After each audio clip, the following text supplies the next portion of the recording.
I couldn't stay there without paying anything. So, yeah, and clear the inventory and rebrand entire brand green culture and make it look like a brand that people wants to wear.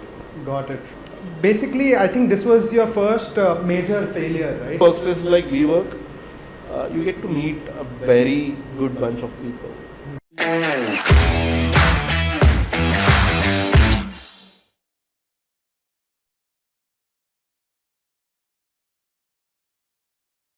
Hello everyone, welcome to our podcast Beyond Business Hours episode 4. Today we have a very special guest and a dear friend, Mr. Sudheesh. Hello Mr. Sudheesh, how are you? Hi Naresh, I'm good. Yeah, so basically Sudheesh comes with a rich experience of working in a job as a marketer to starting his own freelancing gig in marketing and then now finally starting his agency, Atom and Eco. So Sudheesh, why don't you tell us a little bit about your journey? How did you start? How did you get into marketing? And yeah, that's a good start. Yeah. So I come from a very small town called Bangarpet. It's 70 kilometers from Bangalore. I did my engineering there in my hometown itself. I come from BE mechanical background. I graduated in 2017 and I came to Bangalore. I wanted to, basically I wanted to get into films. That was the idea of coming to Bangalore. Because Bangarpet already had a lot of industries. It's an industrial area. We had a lot of industries for mechanical jobs. But I didn't want to continue there. So I thought okay, let's move to Bangalore, get into films, become a filmmaker, something like that. But 6 months down, I couldn't find any opportunity. I tried with all the producers, I tried with all the directors. I couldn't find any opportunity and I was running out of time. I was in this PG, the PG owner was very generous. He allowed me to stay there without paying money. So that's awesome. Yeah, that was fantastic. So 6 months down, I couldn't stay there without paying anything. So what I thought is okay, let me get into a job. Then one day my brother's old colleague texted me asking me hey, I heard that you graduated and looking for a job. Are you interested to join my startup? I recently started a digital marketing agency. I'm looking for someone who can design and develop websites. I said, yeah, okay, fine. Because I was looking for a job and websites, design, development, digital marketing, everything it was very new to me. And I wanted to be in a place where it's challenging as well. So I immediately told us I didn't expect any money also. I thought it will be a internship, unpaid internship. I said okay and I joined the company. So that was my first job actually. It was a very exciting journey until I got my first job. So I was working out of a workspace in Kormangla. It was a small team, couple of them were from France and couple of them were from Bangalore. It was a remote setup also, very new to me. A remote concept was very new to me. Considering I come from a very small town. So yeah, that's how the journey started. Yeah, so basically Sudheesh, see you did your engineering and then suddenly you got into marketing, right? Yeah. How did you actually learn and pick up these skills? It was very difficult, when I came to Bangalore, I hardly spoke English. So even framing sentence was very difficult to me. So if I look back and if I imagine starting again without having that English knowledge, it's really scary. But then I had a very good mentor. Okay, the person who gave me the job, he is my mentor. He was an amazing person. So when I started the job there, the first thing he taught me, for 1-2 weeks, the first thing that he taught me is how to use Google. Okay, so for anything. Okay. He didn't teach me WordPress, he didn't teach me Facebook ads, Instagram ads, he didn't teach me copywriting, he didn't teach me anything. He just made me focus on how to Google. That's a very important skill. Yeah, that's the important. I didn't understand. First 2 weeks was he kept randomly asking me things to search on Google. And I was like, what is he doing? I didn't understand that. Okay. He said no, you do this, you don't worry about anything else. I used to take initiative and ask him can I do this? Can I run ads? Can I plan something? Can I design something? No, you search this. Google first. Google first. Get me this data. Get me that data. I was like, what is happening for the first 2 weeks? Then one day immediately he came up and he asked me to do a task related to Facebook. I had no idea what it is, but it became like a muscle memory, right? Like, whenever he asked me something, I used to like open Google. So he asked me something, I immediately opened Google, learned, okay, these are the steps. I immediately started doing it, and it worked. So that's how I like learned everything. The first thing my mentor taught me is like, how to Google, how to search something and learn quickly, how to use that, how to use YouTube, how to use other social platforms to learn what we want. That's how, like, I picked up marketing. That's how I picked up WordPress. Even in to be very frank, that's how I picked up my English as well. That is crazy. A lot of people think we need expensive courses, right? Yeah, But yeah, everything is out there. Absolutely, because I didn't do any course. So people ask me like, how did you learn WordPress? Did you do any course? How did you learn designing? Did you do any course? No, most of it came through searching online and like connecting with communities, being live on platforms where these things are happening, right? So that's where everything, like whatever I know today, I learned through people, not through courses. That is for sure. And YouTube, of course, like most of the things YouTube. I never paid even like a single rupee to learn anything that I know today. So after you worked in this job, you worked for some time and then you moved into freelancing, right? Yeah. So what made you jump to freelancing? Okay, that's another interesting story. So I was working with this company, right? My first company. I was there for 6 months, and then something went wrong. They decided like to close down their agency. So while this is happening, we had a client for the website. So since the company was shutting down and my mentor, like the founder, felt guilty about like me getting out of the job, since he was feeling responsible that I bought him in, I made him learn all these skills. Now I'm shutting down the agency. What will happen to him? So he felt bad and he said like Sudheesh, if you are okay, you take up that entire project that we have right now, the website project. Since we have not started that, you take up the entire project. I will help you in the entire process. You complete, you take the money. Oh, that's crazy. Okay, so that was my first freelance job, if you ask me. So I took up that project. When I took up that project, I didn't even know how to like get the menu on the website on WordPress. Though I was 6 months like worked in the agency, there are like a lot of integrate details that needed to be learned to develop a website. Small thing. I didn't even know that. But still, like I was like, okay, fine, let's take it up. What's worst can happen? Anyway, he said he'll be there to help me out. I said, okay, fine. That's how I got my first freelance gig.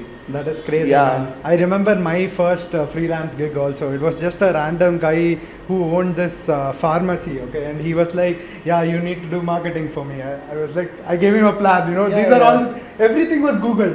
I had zero skill back then. See, that's how most of them gets their first freelance gig. Correct. A lot of people think that, first freelancing gig will be like, pro bono. You don't get paid. You have to reach out to people. You have to constantly reach out. Somehow you have to get. So whatever I have seen, like most successful freelancers, their first gig is always random, unexpected. That is true. Okay, most successful freelancers, because they have not planned it. They have not planned it. I didn't plan that. When I got my first freelance job, I'll be very honest, I didn't even know the concept of freelancing. So that I'll be like 100% honest here. I didn't even know the meaning of what is freelancing. That is true. Right. My only goal back then was I don't need to work on Saturday. That's it. Make money. Yeah, make money remotely. And work like 3-4 hours a day. Yeah, exactly. They were fun days. So that's how you got your first project in WordPress and website development, Yes, right? website development. So how did it evolve your freelancing journey from there? Then, since the company was closed down, I wanted to cut down cost of living in Bangalore. So I decided to move back home. When I moved back, my brother had a startup in my hometown. He had a small software company there. He used to get a lot of inquiries for websites in that locality. I always thought freelancing can be successful only when you are targeting mainstream market or metropolitan city market, right? That's something that changed this like moving back to my hometown changed that perspective. So my brother used to get a lot of inquiries. So all these small projects, 10k, 20k websites, he used to divert that to me. He used to tell me like hey, someone asked this, can you like go and take it up? That's how it evolved. It started evolving. I used to like do websites for all these small schools, small businesses in my hometown, 10k, 15k, 20k, how much ever I can get. And small projects like which could take like 10 days probably, like 12 days. And then once I had like significant amount of portfolios, I moved back to Bangalore again, and this portfolios helped me to get more projects. So every time I used to like complete a project, I used to go on LinkedIn, say people that hey, a new website is live, this is my portfolio, this is what is happening. This is back in 2018. So this is what is happening. I used to like announce people, and then I got a lot of leads through LinkedIn inbound. So that's how it evolved. And where were the most of your projects from? Are they from India or US? Initial stages India. As I said, like most of my clients in the initial stages are from my hometown through referrals, of course, and then Bangalore, and then like outside Karnataka, and then I have like made few projects in UK and US as well. So this is a question a lot of my viewers ask. How did you actually land projects abroad? There is a different answer from different freelancers. Some do outbounding. They reach out. Some have like very good personal branding on LinkedIn, but I had none of those. So I solely relied on referrals. So my client relationship goes like this. So 2018, if someone paid me for a website and asked me to do a website, they still contact me if there is something wrong in the website. I do it for them. So that's the client relationship that I have maintained so far. All my clients are still with me. Oh, that's awesome. All my clients, they are still with me. So what they do is, anytime they hear that someone else in their group or circle wants a website, the first person they reach out to is me. So that's how I got all my clients, including US clients. So everyone through referrals. I never did outbound. Some people do. Referrals don't work for everyone. Some people do outbound. Some people have very good personal branding, as I mentioned. But for me, it was always referrals. So, as you are doing freelancing, I mean, every freelancer or a business owner will have this thing in mind that I should have my own brand or my own product, right? And you also started a brand, right? Yeah. So, can you tell us a little bit about that? Yeah. So, I'm very, I'm more into clothes, not wearing, but cloth is something like that represents what you think, right? Like in a societal status or like wherever it is, what you wear is mostly what you think. Okay, it's not what you represent, but what you think. This is what it's my perspective. So I'm very interested in clothing. I understand people like the way they dress. I'm not judging them, but I understand them because it's their thinking, thought process, right? So I wanted to have a clothing brand. So I did a lot of research for about 1 year. I planned like what kind of clothing that I should get into. Then after 1 year of research, I thought like okay, eco-friendly t-shirts or clothing around climate crisis or save the planet concept that is booming right now. Okay, let's get into it. Then I started my brand called Green Culture, which was organic cotton t-shirts that had designs that spoke about climate crisis or save the planet, this kind of theme. So initially it was print on demand. I started it in US using Printful, print on demand service provider, but it didn't go well. I couldn't capture the market there because there is no face to represent the brand. So when you say climate crisis, when you say something like eco-friendly, it's a very because it's a very sensitive topic, right? When you're selling a sensitive topic, there should be a face to it. And I don't think US people would buy when an Indian is a face of such sensitive topic. So I then decided like, let's shift the base. But in India, there was a problem to source organic cotton t-shirts or eco-friendly t-shirts through print on demand.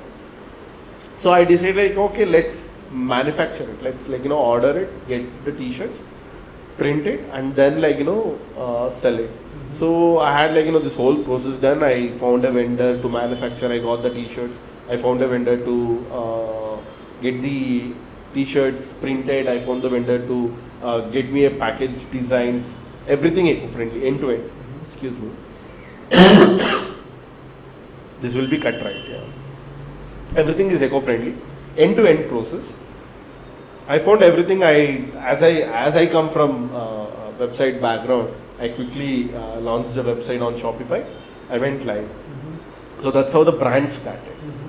So can you explain our viewers a bit about different see, you are new to this, right? Yeah. The whole clothing line, it was not. So what are the different models? What is print on demand?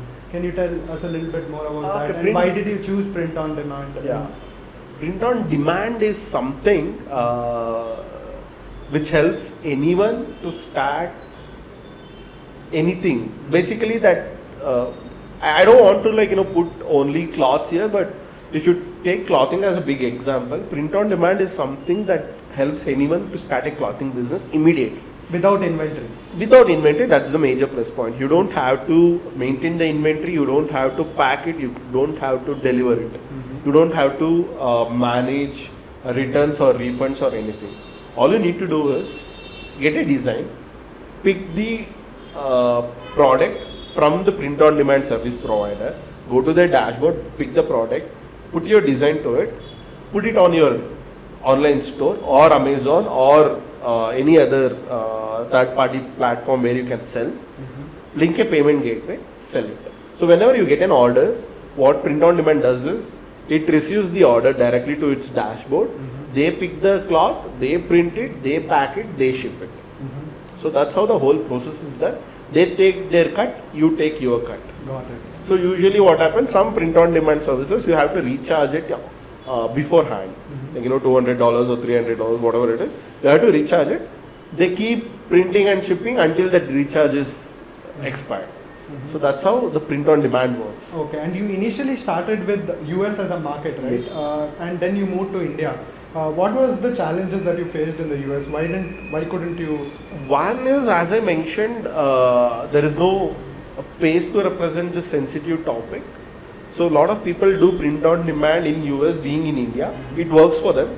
But here what happened with me is, the whole idea was climate crisis, and in US climate crisis is a topic that is booming.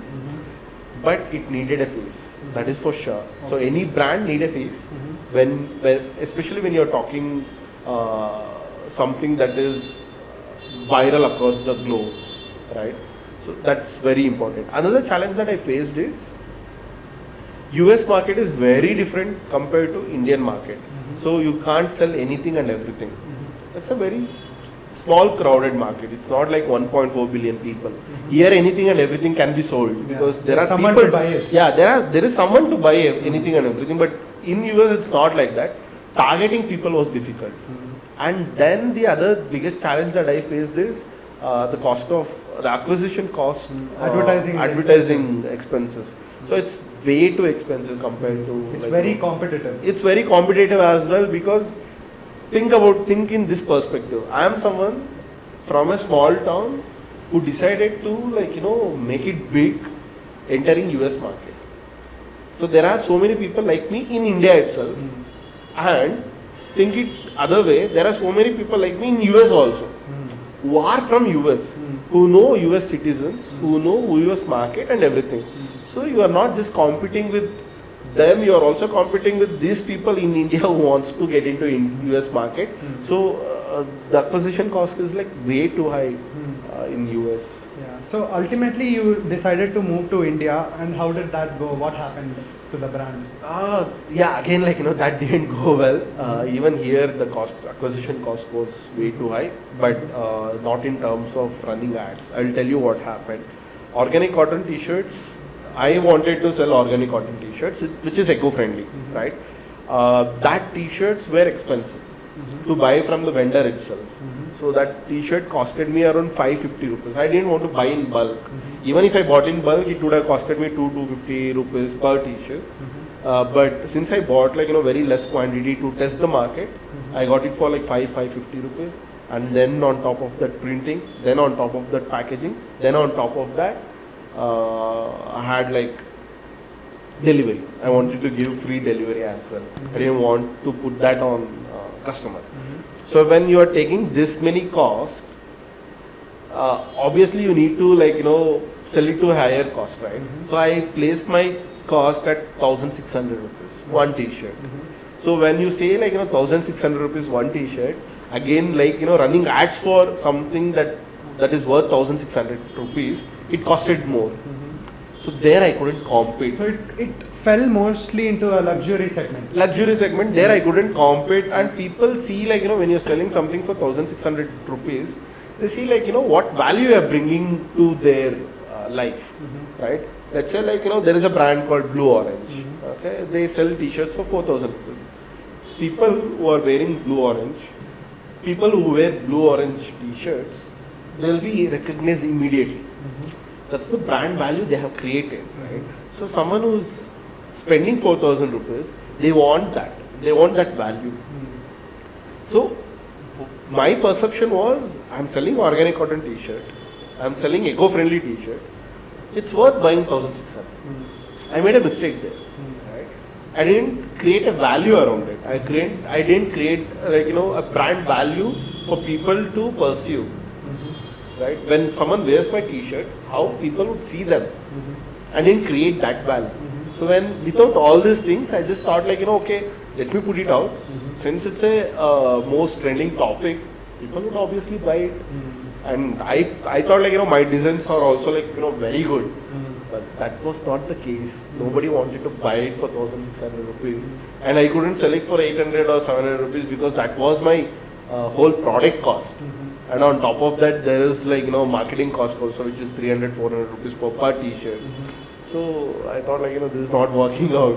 Why to like break the head? So I kind of paused it there. I didn't stop it, but I kind of paused it there. Okay. So can our viewers still buy these t-shirts? I think like I have like a lot of inventory. Okay. I want to like sell it out. So I'm planning to like again start it and sell it for like 800 or like 700 bucks. That's awesome. Yeah, and like clear the inventory and rebrand entire brand like Green Culture and make it look like a brand that people wants to wear.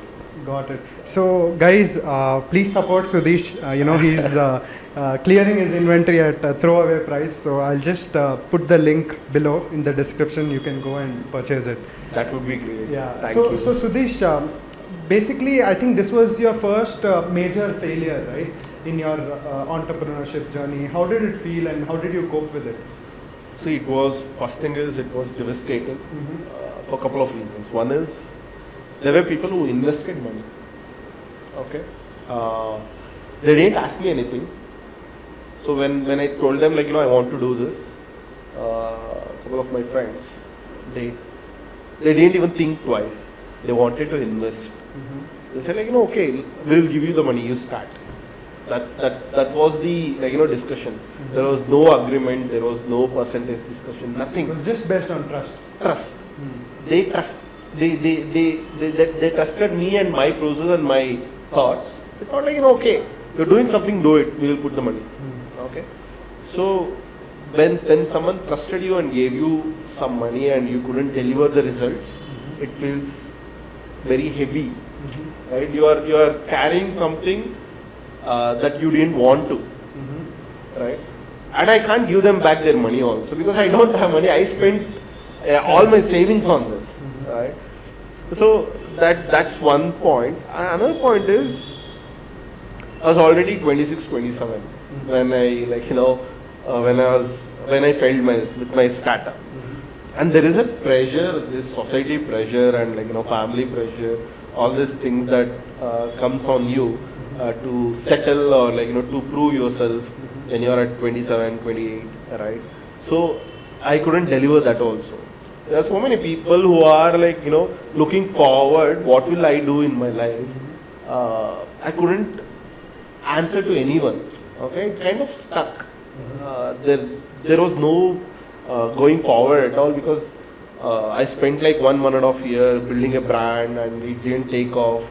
I made so many mistakes in the process. I could have done things better, which I learned later. So there is no going back and fixing it. That is another frustration. So it was very hard, man. And when I decided to close down and when I called my friends, two of them who actually invested, and I told them hey, I'm thinking to shut it down. They didn't even ask their money back. They're like, okay, fine, don't worry about it. Figure out what's next. That's another thing that you have to take in. Yeah. So people think okay, you got lucky friends. Of course, yeah, I got amazing friends. I got very lucky friends. I'm very lucky in that. But the problem is when someone doesn't even ask their money back, you have to carry that. Correct. Right? That's a burden to carry. That I don't want anyone to face in their life. So these are certain things that happen, and now after closing it down, I had to figure out what's next. 1.5 year, I turned down all the freelancing gigs that I got. I said no, I'm working on my brand. I don't want to take freelancing. Now I don't have network because all my network is exhausted. I don't have referrals. I don't have freelance projects. I don't have money. I don't have my brand. I don't know what to do. So it's too much to take. It was too much to take. So what did you do after shutting down the brand? The one obvious thing that I could do now is go back to WordPress. Something that fed me all these years. WordPress. I just went back. I started. This is the first time I started doing outreach. Actually, I started reaching out to people who asked me if I can do their websites in the past. I started asking them. They said no, our website is already up and running. Then I told them okay, please refer me if you need anything in future. So it took 4-5 months actually to get back on track. Then slowly happened. People again started to know that I'm back into WordPress and it's slowly started. But yeah, I got in, the momentum got in, and I started getting projects and everything. Okay. So one of the, I met you when you were in this stage, right? One of the things that you did was you moved into WeWork. WeWork. So how important do you think workspace is, and did it actually help you? So there is one story in between I would like to add. So before coming into WeWork, what was happening is I thought of getting into a job. It's been some time. I did a lot of things. I felt okay, experimenting is enough. Let's get into a job. I have enough experience now. But the problem that I faced is nobody wanted to hire me because of multiple reasons. One of the main reason is for too long I was my own boss, and nobody wanted to take a risk of having an independent decision maker in the team, because I never had an experience working with the team. Even with my first job, everyone were remote, and it was only for very short period of time, 6 months. So I couldn't land a job. I tried for 6 months. I didn't get job anywhere. Then I realized, okay, nothing is happening in my life. Okay, let's go somewhere at least. Let's restart everything from scratch. Let's go somewhere. So I decided to go to Wayanad and stay there for 1 month and chill out. Then I told this plan to my girlfriend. She was like, how much it will cost you to go to Wayanad and be there for a month? I told her it will cost me 15-20K. What will be the use of it? Then I told her it might help meeting people. I might meet some new people there. Something might turn out from there. And she was like, how much would typically a workspace would cost? I said maybe 10K. Why don't you go to workspace instead of going to Wayanad? Because you might get refreshment there, but I don't think you can figure out anything. So why don't you go to workspace?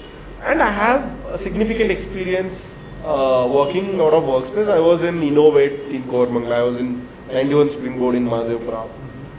I was in multiple workspaces. So I thought like, okay, fine, this is something that I want to do. Let's choose something better this time. So I picked WeWork. I called them. I told them like I want to get in. They gave me all access. I came to WeWork. That's where we met right again. Though we knew each other for like very long time, we met there, and that helped me a lot because of two things. One is of course networking. I met a lot of people.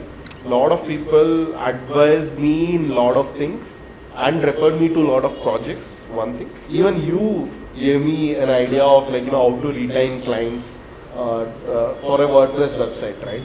So that way I scaled my freelancing. Another thing that really helped me in workspace is motivation, man. Oh my god, I see people there every day. They come in. The only intention they have is they have to do something today. They have to get it done. Something, one or the other thing. They don't rest. All they do is like come, sit, work, talk to people, work, eat, work, network, work, go back home. That energy is what I miss for like 5-6 years. I felt like why I didn't make this choice like in 2018. I should have not went back to my hometown. Instead I should have stayed back and got into a work workspace. WeWork started in 2017. In 2018, they would have got me pass for like 5,000 or 6,000 rupees, right? I could have done that. I could have afforded that, but I didn't do it. So motivation is something that you need every day. It doesn't stay with you for a long time. Motivation is something you need every day, and some people get addicted to it. I am addicted to motivation. I don't have shame to tell that. I am addicted to it. People suggest not to do it, but I am addicted. So I get this motivation seeing these people, seeing you, what you are doing with Growth Onboard, right? Seeing Tarang, seeing Sija, right? I met so many people, and it inspired me a lot to do a lot of things, and it inspired me to take a lot of decisions. So yeah, workspace is amazing actually. Especially workspaces like WeWork, you get to meet a very good bunch of people. That's great. So how did you? So you are doing freelancing, right? You restarted your freelancing, and then you suddenly wanted to start another venture. Yeah. Right. So how did that happen? The plan was to start an agency, but I had no idea where to start it. I'm not someone, as I said, I'm not someone who's experienced in outreach. I don't like calling people. You used to tell me call them, text them, what you are going to lose. You're someone who comes from a background where you can call anyone and talk anything. Okay, I'm not someone who can call anyone without knowing them. I don't like to call strangers. So it was very hard to figure out what exactly to do. But I wanted to get into a content creation game. I wanted to stop doing websites. It was exhaust. So I was content exhausted. creation is your passion. As I mentioned before, I came to Bangalore to become a filmmaker. So I had a lot of scripts written, packed with a lot of ideas. I couldn't do anything there. I sort of consider myself as a failure in that particular area. I might do something in that in future, but today I'm not able to do anything there. So the next close thing to that is content creation for Instagram and LinkedIn. That's the next close thing that I can do for filmmaking, right? So I thought okay, let's create something in this space, but I had no idea where to start or what to start. Then Sija was just out of his job. He was figuring out a lot of things. He was thinking what to do, how to do. And he comes from a background where he is very good at outreach. And I come from a background where I am good at content. So we kind of sat together, we spoke, we decided okay, let's start something. So that's how And it happened because of WeWork. Yeah, of course. It happened because of WeWork, because Sija was at WeWork. That's where we met, right? So that's how it started. And even the name, it was a very interesting thing.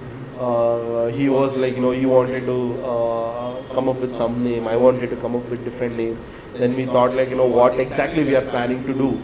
We are planning to do something that resounds personal branding of founders. What is that? Echo. And we start the personal branding of those founders who are like very at like, very young stage. Like, something like Atom. So we thought like, hey, it's good. Why not Atom and Echo? So when I say this to people, some people might feel like, it is a stupid story, man. But still, like, when I like, think about it, when I look back, so these random things that happened, it happened for a reason, and that reason led to Atom and Echo. That's awesome. So, how did it feel to start the agency? Like, again, when you started an agency, a lot of things comes in, right? A new partner, another person making a decision. Because still now you're making a decision. Now you have another person here. Yeah. So, how did you go about all of these change? It was overwhelming, to be very honest.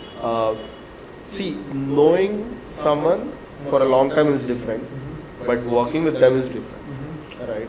So there was like a lot of details that we had to lock in before getting together for the business. But the first thing that we decided is who should take care of what. I have done sales, but it's mostly inbound sales. I have closed leads, I have closed a lot of projects. Mostly it's inbound. So we decided like, you take outreach, I will take content. So that's the first thing that we decided, because it's the integral part of operations. Rest comes later, right? So this is the integral part of operations. We decided on that, but I couldn't keep up with the promise that I made, because it was, as I said, it was too overwhelming.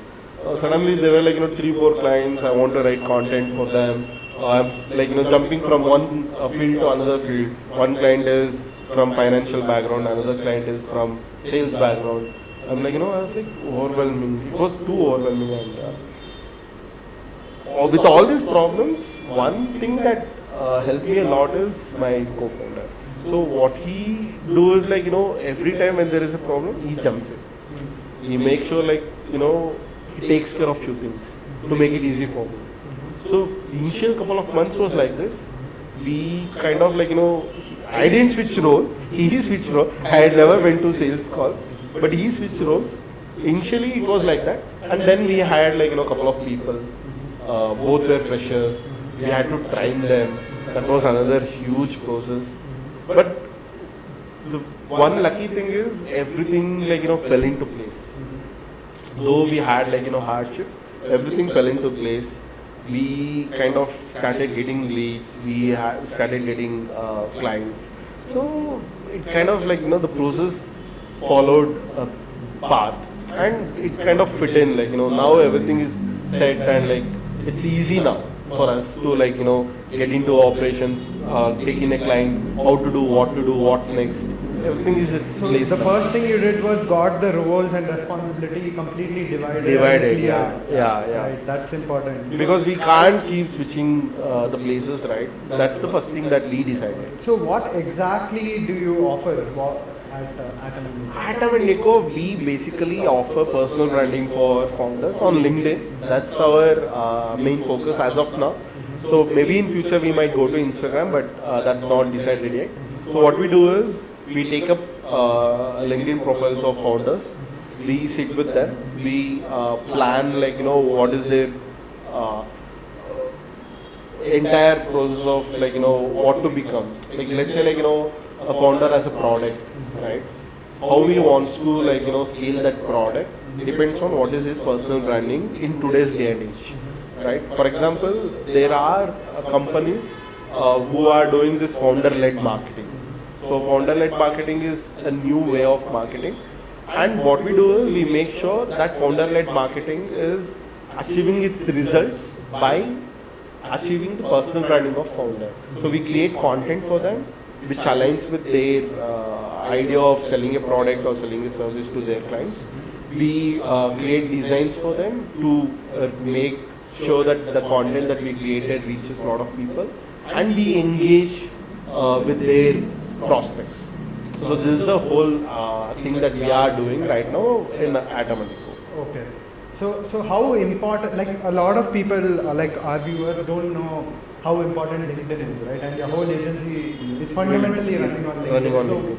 why should someone get into personal branding? Because there are all these other, like marketing is a very cluttered space, right? You can do performance marketing, you can do outbound marketing. So why should someone do personal branding? And at what stage should someone do personal branding? See, there's multiple perspective when it comes to personal branding. Okay, some people say it's too overrated. Personal branding is too overrated. Some people say it's very important. I don't want to get into that argument because again, like it's perspective. It's their opinion. If someone says it's overrated, let them not get the personal branding. If someone says it's important, let them get the personal branding. So my point is, personal branding is everything you do, right? So from the time you wake up till the time you go back to sleep, what you represent, what you do, what you speak, everything comes under personal branding. Okay, let's say there are instances where people recognize companies through the founder. They don't recognize the founder through the company. There are such instances now. That is what is happening. To give you a best example, lot of people know Elon Musk, okay, before they know Tesla. Yeah, absolutely. Right? So that's the value of personal branding. That is what personal branding can do for a company, not just for the person. So personal branding is very important, if you ask me. And where to start personal branding, anyone can start at any stage. Okay? It's not a compulsion that you should have a product or you should have an agency to have a personal branding. There are so many freelancers who have great personal branding. Forget freelancers, there are so many employees of companies who have personal branding, right? So I heard that Cisco.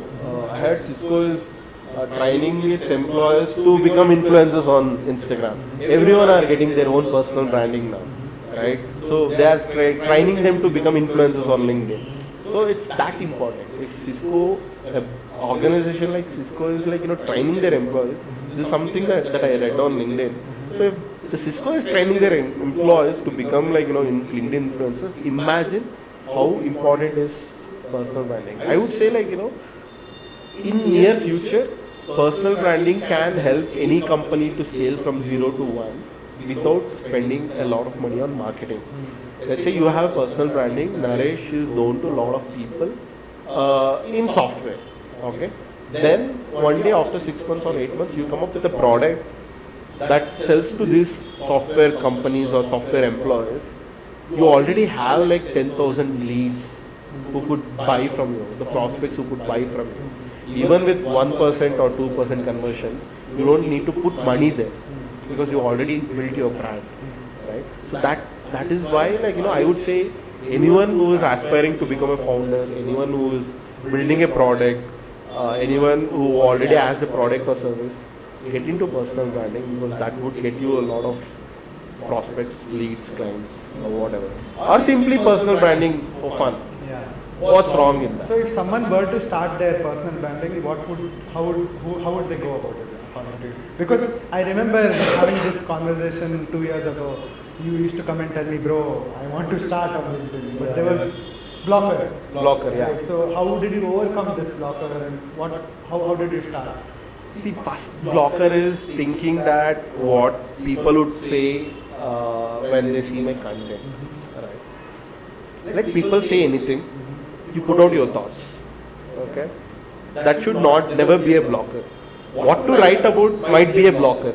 Okay? But let's say you think that if I put out this thought or if I put out this content, people might make fun of me or they might troll me. If you have these thoughts, that is something that you have to overcome.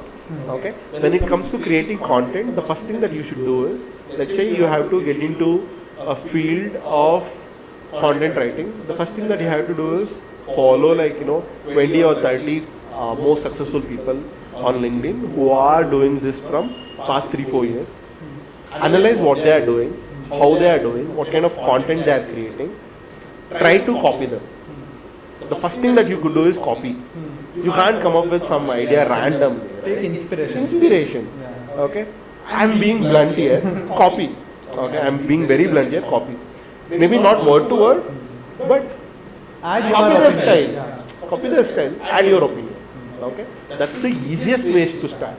If you sit and think that I have to come up with something very different, I have to come up with something very unique, you will take forever to even write one post on LinkedIn or on Twitter or wherever it is. You copy, you add your perspective there, you put it out, start putting it out. After 10 posts or after 20 posts, then you will figure out what different you have to make. That comes out automatically even without any efforts. So until you figure that out, just copy. That's what I would say. And then of course engage with people, comment on posts, all this blah blah blah blah. That is there in that's LinkedIn 101 rule book. That's there. You can just Google it and get all this data. But nobody says you copy, right? So I would say just copy first. Okay, that's great. Then you will figure out. You have another service offering that is very interesting, right? So you get top voice for people. So what is that all about? What is top voice? So top voice is something community top voice is something LinkedIn gives to people who contribute to articles. There is a segment where you can contribute to articles, your thoughts about particular topic, and when you keep doing it, and when people start liking your articles, I mean when people find value in your articles, you will be presented with LinkedIn top voice in that particular field. For example, Naresh is LinkedIn top voice in sales strategy, right? My co-founder is LinkedIn top voice in personal branding. I'm not LinkedIn top voice anywhere because I'm not eligible for some reason. I don't know. Even LinkedIn doesn't have any answer for that. But that is also very good strategy to have on your LinkedIn profile, because it gives you credibility as an industry expert. Okay. If you say your LinkedIn top voice in sales strategy, it gives you credibility, right? So we help founders with that. So what we do is we pick articles. We send articles to the founders. We say these are the articles that you could talk about. So they send us their thoughts about those articles. We reframe it, we put it out, and then when a lot of people start engaging with it, within 30 days or 20 days, we get the top voice badges for them. Another interesting thing is you're so confident about your service that you're offering a cashback. Because we found a way to make sure the clients get that top voice badge. So we thought instead of just selling top voice badges, because it's a very niche market. Not everyone wants top voice badge, right? It's a very niche market. So we thought okay, let's offer refund. If you don't get top voice in 30 days, we'll pay you 100% money back. That's awesome. So if anyone wants top voice, you know who to contact now. So basically, Sudheesh, now an important question that I want to bring up is your agency fundamentally runs on content, right? Content is the backbone. So now with AI coming up with a lot of things, I know there are a lot of tools that are also coming up that can do that claim that they can do personal branding for you. So what do you think about these tools? Is it a risk for a business owner like you? I would say, see, for me, I always embraced AI. Okay. I'll give you an example from my freelancing. I don't come from a coding background. I told you I did my mechanical engineering, right? Even when I started WordPress, I didn't learn a lot of coding. Very basic HTML, CSS and JavaScript. Not too heavy on coding. I used themes, builders like Divi, Elementor to design stuff. Though I didn't use templates, I used to use these modules, blocks to design stuff, right? But there were requirements where I had to code. There were requirements, or you have to buy the plugin. A lot of my clients had no budget to buy this plugin, so I had to code. So to code something as small as adding CTA to the menu, I used to spend half a day to get a perfect code for it. Okay. And when ChatGPT happened, I still remember December, 22 December, when ChatGPT happened, I tried getting the code for one of the requirement. It happened like this. I didn't have to go and search. Okay. I never felt okay, this is doing my job, it is a threat. No, it is giving the code, but you need someone to put that code somewhere. Okay, you need someone to understand what code is needed. AI can do anything, but you need someone there to understand what a client needs, what is the strategy, what design is needed, and to get that design, what is the code that is needed. You have to understand all these details. There are so many steps. Okay, and AI can't do everything. AI is just enabler. It enables lot of opportunities. So same thing is happening with the content as well. We might have ChatGPT, we might have Claude, we might have Copy.ai, so many things. I would say embrace all those tools. We use ChatGPT, first draft is ready. Okay. Let's say we come up with the idea for a client. We come up with something hey, okay, so he is into finance, he is into accounting, so we have to talk about this topic. It would be it might go viral, right? So we don't want to waste hours of time doing research. What we do is we ask ChatGPT to give us first draft. Okay, then we have our own format to write, rewrite, restructure all these things. But first draft is ready, right? So we can take in a lot of clients. We can the work efficiency is increasing. It is not decreasing. It is increasing. So if someone who is just copy pasting the content from ChatGPT, threat is for him, not for people who is just using it to understand what kind of content should go in. So I would say ChatGPT is not a threat, or overall AI is not a threat. It is just increasing your efficiency if you use it the right way. So basically, you think AI will not replace people? It will just replace this code. It will replace people who don't use it. And see, replacing people, it might take away jobs. I'm not saying it won't take away jobs. Coming from technical background, coming from content background, coming from different backgrounds, I say it will definitely take up a lot of jobs, but it will also create a lot of jobs. People should be have that ability and awareness what is happening. If they don't have that, of course they are going to struggle. That is for sure. That's great. So now, what is your way forward or vision with the agency? So agency, as I said, for now we are only focusing on LinkedIn. Probably 6 to 8 months down the line, once we have our profiles on Instagram, once we have good followers and everything, we don't want to show clients' profiles as portfolios. We want to show our profiles as portfolios. Once we have that, we will move to Instagram. Then of course we will move to YouTube, podcast production, all these things. So that's the plan. So the idea is be everywhere that is producing content. So that's the plan of Atom and Echo, where content brings in business, content brings in money. Wherever it is happening, be there, be present there. Okay. Now, closing note. Basically, if you were to meet Sudheesh just after graduation, right? What is an advice that you would give him? Advice. You trusted your instincts. Do it again. That's awesome. Because I trusted my instincts. Everything, even with the struggle, I'm enjoying it. So I would say the same thing. Trust your instincts. Do it again. Yeah, that's great, Sudheesh. And what does this citrus moon mean? You told clothing represents who you are. So this has been bothering me for some time. Yeah, citrus moon is something that I was thinking the lemon and moon looks same if you cut the lemon, right? So I was thinking it was a random idea when I was talking to a friend. So green culture didn't work. I might start green culture again, I don't know, but I wanted to start another clothing brand.